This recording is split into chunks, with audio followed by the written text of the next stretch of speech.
Dios les bendiga a cada uno en esta hora, hermanos. Gracias por estar escuchando este audio. Espero de que sea de bendición para la vida de cada uno de los que oyen esta hora. Vamos a dar respuesta a una pregunta que nos hicieron en las redes sociales, que a mí me pareció sumamente importante y trascendental por nuestra fe, ¿verdad?, en Cristo Jesús. Y la pregunta es: ¿por qué el sacerdocio de Cristo es superior al de Aarón?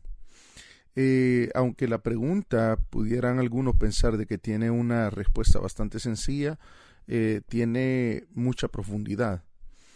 Vamos a leer parte de la palabra del Señor, aunque hay muchos textos que nosotros pudiéramos leer para contestar a esta pregunta y para demostrar por qué el sacerdocio de Cristo es superior al de Aarón.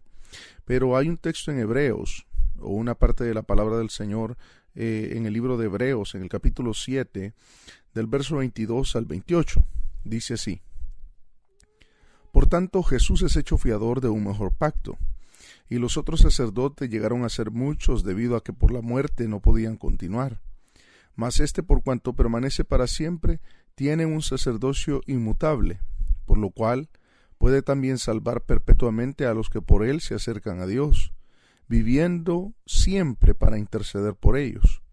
Porque tal sumo sacerdote nos convenía, santo, inocente, sin mancha, apartado de los pecadores y hecho más sublime que los cielos, que no tiene necesidad cada día, como de aquellos sumos sacerdotes, de ofrecer primero sacrificios por sus propios pecados y luego por los del pueblo, porque esto lo hizo una vez para siempre, ofreciéndose a sí mismo.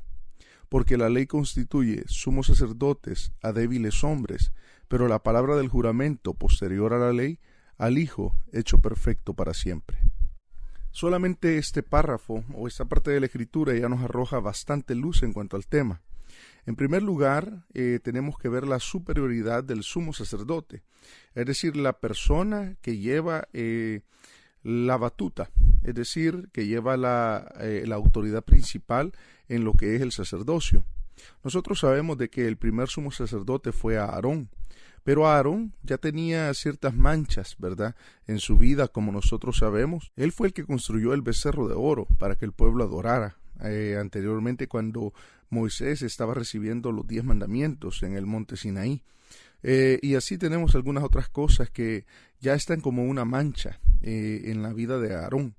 Claro, el Señor, ¿verdad?, después lo santifica y lo pone en el sacerdocio.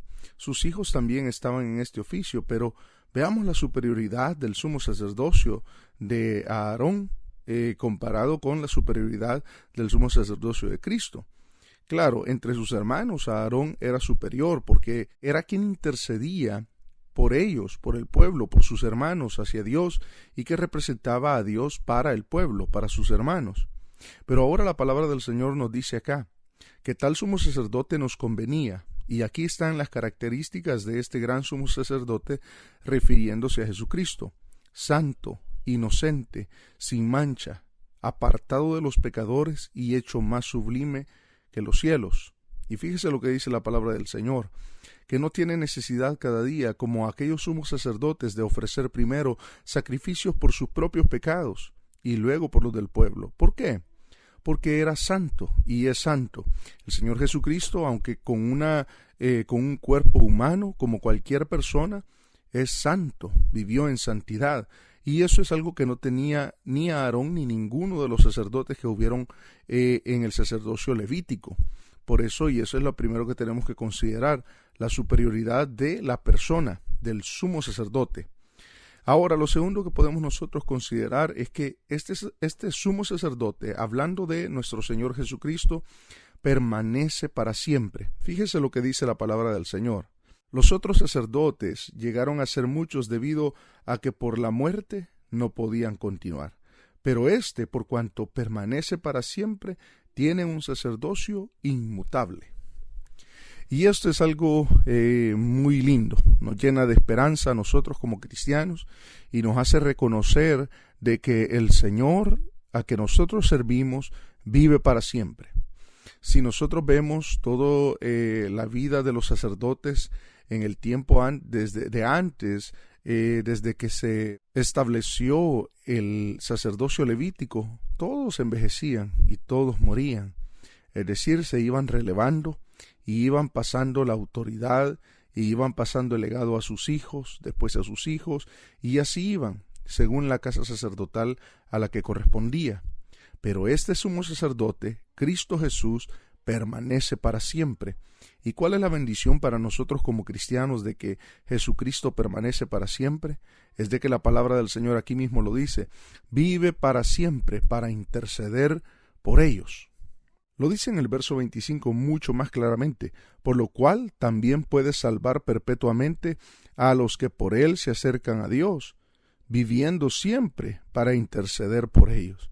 Esto es algo muy lindo, porque ahora nosotros, como hijos de Dios, lavados con la sangre de Cristo, tenemos el derecho y también tenemos la bendición de tener un sumo sacerdote que intercede por nosotros, por la humanidad, por aquellos que creemos en el Señor Jesús, ya no solo Israel, sino todos los que creemos en Él. Y esto podría también nosotros, podríamos observarlo para ver la superioridad, que ya no es solamente el pueblo de Israel, somos todos los que creemos en el Señor Jesucristo, sea de la nación que sea y sea de la lengua que hablen, sin importar dónde estén.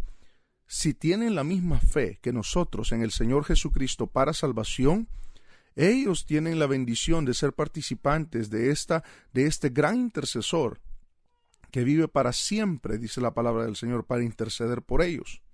Ahora vamos a la tercera razón de la superioridad del sacerdocio de Cristo en comparación a la de Aarón o al de Aarón, que se ofreció a sí mismo. Es decir, en el sacerdocio de Aarón habían diferentes ofrendas. El sacerdote entraba una vez al año, ofrecía un cordero por sus pecados y luego ofrecía en el lugar santísimo un cordero por los pecados del pueblo. Pero la palabra del Señor nos dice acá que él no ofreció primero ni por sus pecados, ni tampoco llevaba en sus manos un cordero. Él era la ofrenda. Si usted estudia el sacrificio de la cruz de Cristo, la expiación de Cristo por nuestros pecados, se va a dar cuenta de la profundidad que hay detrás de todo eso. ¿Por qué? Porque Él se ofreció a sí mismo. En primer lugar, Él era la ofrenda. Y en segundo lugar, Él era el sumo sacerdote que auspició, que llevó a cabo, que ejecutó lo que era la ofrenda por los pecados, no de un pueblo, sino de toda la humanidad. Cuando el Señor Jesucristo muere en la cruz del Calvario, es como cuando el sacerdote sacrificaba en aquel lugar santísimo el sacrificio por los pecados de todo el pueblo.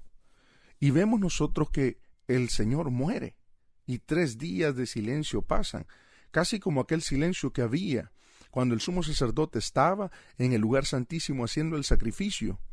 Pero la palabra del Señor dice de que el sumo sacerdote tenía unas campanillas alrededor de toda la túnica que tenía que vestir al momento de hacer ese sacrificio. Y esas campanillas decían de que él estaba vivo, porque se oía cuando él caminaba, cuando él ofrecía el sacrificio en el lugar santísimo. Cuando Dios aceptaba la ofrenda, el sumo sacerdote salía y el pueblo comenzaba una fiesta muy grande, dándole gracias a Dios por el perdón de los pecados. Cuando Cristo salió de la tumba, comenzó una fiesta para todo aquel que creyera que no ha terminado. Una fiesta por el perdón de los pecados de todo aquel que cree. Y todos los días, a toda hora, hay gente que está recibiendo al Señor Jesucristo como Salvador de su vida. ¿Qué cosa más grande? Una superioridad mucho más infinita en comparación al sacerdocio de Aarón. Ahora, cuando nosotros vemos el sacrificio de la cruz del Calvario y también la intercesión y el sumo sacerdocio que ejerció nuestro Señor Jesucristo, ya nosotros nos vamos y ascendemos a las partes más profundas de los cielos y de la mente del Señor. ¿Por qué? Porque la palabra del Señor dice que el Señor Jesús, después de haber resucitado, ascendió a los cielos y se sentó a la diestra de Dios, a la diestra del Padre. Y estando allá, Él intercede por todos nosotros, por los que creemos en Él, hasta que llegue el día de nuestra redención. ¿Qué significa todo esto? De que así como el sumo sacerdote entraba hasta el lugar santísimo, Cristo entró a la misma presencia de Dios con las marcas que todavía están en sus manos, que todavía están en sus pies, como lo muestra también la palabra del Señor cuando después de resucitado le enseña sus brazos, sus manos y el costado a Tomás para que creyera. Así la palabra del Señor nos muestra que todavía están en él. Por eso Juan, el apóstol, vio en el libro de Apocalipsis, cuando él lo escribe, a un cordero como inmolado que estaba delante del trono. ¿Qué significa eso? Que las marcas del sacrificio siempre están ahí. ¿Por qué? Porque son las marcas que dan la autoridad de intercesión, es decir, las marcas que hablan del precio que se pagó en la cruz del Calvario. Y así como este sumo sacerdote entraba al lugar santísimo, él está en el lugar santísimo, es decir, en el tercer cielo.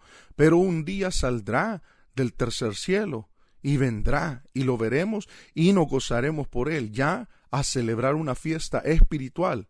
Entonces, este sacrificio y esta expiación y este sacerdocio de Cristo se extiende de lo terrenal a lo espiritual a lo eterno.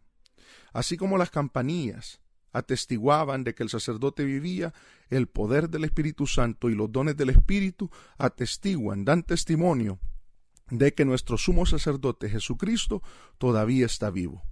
Así es que tenemos mucho que aprender, mucho que leer, y yo recomiendo en este caso y en esta pregunta que leamos el libro de Hebreos o la carta a los Hebreos.